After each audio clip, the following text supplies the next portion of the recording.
As Gaza's night sky erupts in fire and sorrow, the world holds its breath. Images of devastation flicker across screens from New York to Nairobi, from London to Kuala Lumpur. The sound of sirens, the cries of children, and the relentless thunder of artillery mark a conflict that has left over 59,000 Palestinians dead since October 2023, a staggering toll that has shocked the conscience of humanity.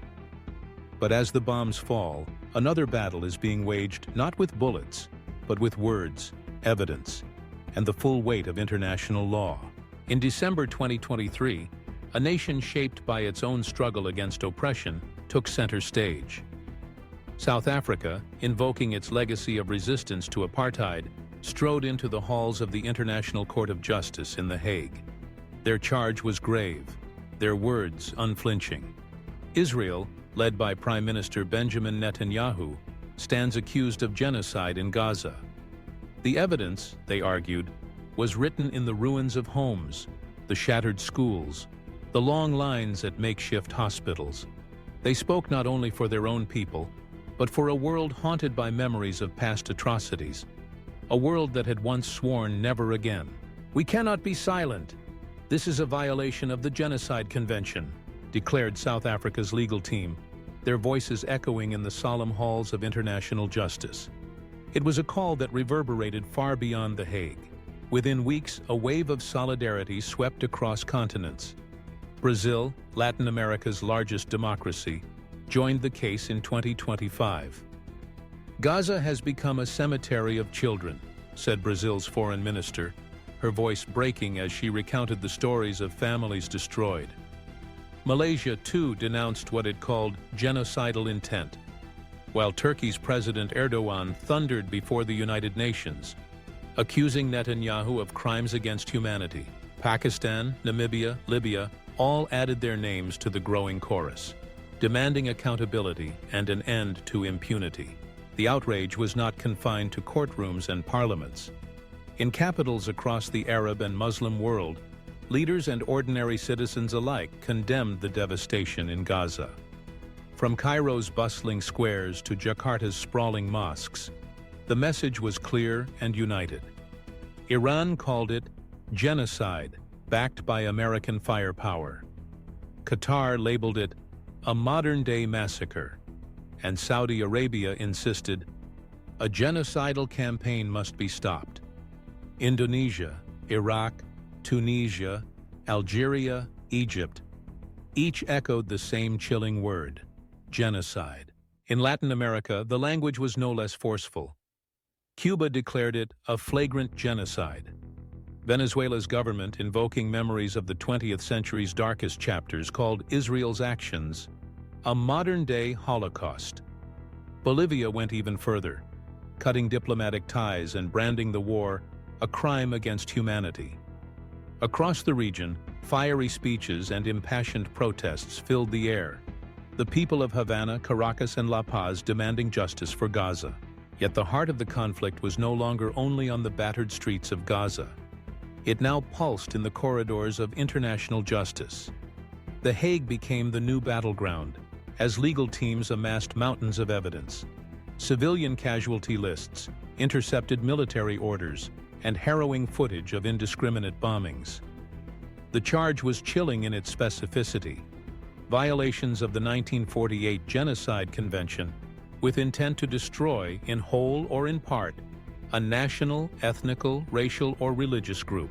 At the center of it all stood Benjamin Netanyahu, Israel's longest-serving prime minister and the face of its wartime government. Alongside him, top Israeli officials found themselves under intense scrutiny.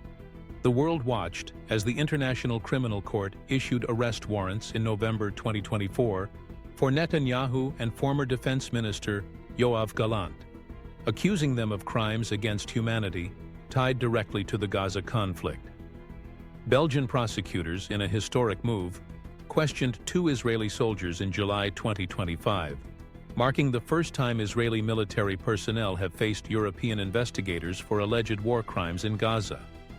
And when Hungary hosted Netanyahu in April 2025 without arresting him, The ICC referred the country to its oversight body, drawing sharp criticism and intensifying the diplomatic fallout. But Netanyahu and his government rejected the allegations categorically. "We are defending Israel. This is not genocide. This is justice," Netanyahu declared in a 2024 address. His words meant to reassure his nation and rebuke his critics. Israeli officials argued that their actions were acts of self-defense against Hamas, and insisted that every effort was made to minimize civilian casualties. In the Knesset and on the world stage, they denounced the legal proceedings as politically motivated and fundamentally flawed. Yet, as the legal tide turned, the international community's response fractured. In May 2025, the United Kingdom, France, and Canada issued a joint statement condemning Israel's military operations in Gaza, calling for an immediate ceasefire and unfettered humanitarian access. The UK suspended trade talks and imposed sanctions on Israeli West Bank settlers. France went further still. In July 2025, President Emmanuel Macron announced his country's intention to recognize a Palestinian state at the United Nations General Assembly, a dramatic move that drew harsh criticism from both Israel and the United States. Meanwhile, a coalition of nations from the Global South, known as the Hague Group, emerged as a formidable force for accountability. Formed in January 2025, the group included South Africa, Bolivia, Malaysia, and others, united by a shared determination to uphold the rulings of the ICJ and ICC. They took bold steps, halting arms shipments to Israel, supporting international investigations, and convening a summit in Bogotá in July 2025, where 12 member states agreed on concrete actions to address the Gaza conflict and seek justice for its victims. What comes next is uncertain. The world stands at a crossroads, torn between the demands of justice and the realities of geopolitics, between the ideals of accountability and the temptations of immunity. In courtrooms across Europe and at the United Nations, lawyers and diplomats debate the future not just of Gaza, but of international law itself. As the dust settles over Gaza's shattered neighborhoods, as the world's cameras pan across the ruins, one question remains: will history repeat itself, one grave at a time? Or will the world, at last, hold Benjamin Netanyahu and his government accountable for what so many now name as genocide? The answer, uncertain and fraught, lies not only in the halls of The Hague, but in the collective will of nations, and in the memory of those who watched and refused to look away. Now more than ever, your voice matters. If you believe in justice, human rights, and the importance of standing against violence, join the growing call to free Gaza. Every action, every share, and every message of support helps raise awareness and bring about change.